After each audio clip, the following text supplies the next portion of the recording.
महाराष्ट्र राज्य शिक्षक परिषद प्राथमिक विभाग जिल्हास्तरीय शिक्षक सहविचार सभा व धुळे जिल्हा शाखा स्थापना कार्यक्रम संपन्न।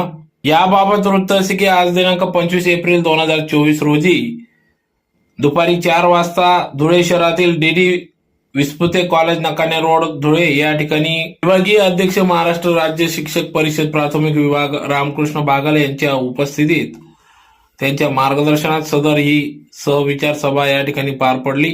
तर या कार्यक्रमाप्रसंगी या ठिकाणी प्रांताध्यक्ष मधुकर उनाडे, प्रांत कार्यवाह पुरुषोत्तम काळे, प्रांत कोषाध्यक्ष भूषण चौधरी, प्रांत सहकार्यवाह राकेश आव्हाड यांच्या प्रमुख उपस्थितीत सदर हा कार्यक्रम पार पडला। तर यावेळेस डीडी विस्पुते कॉलेजचे चेअरमन महेंद्र विस्पुते हे देखील या कार्यक्रमाप्रसंगी उपस्थित होते। तर त्याचबरोबर बापू पारधी, छात्रक सर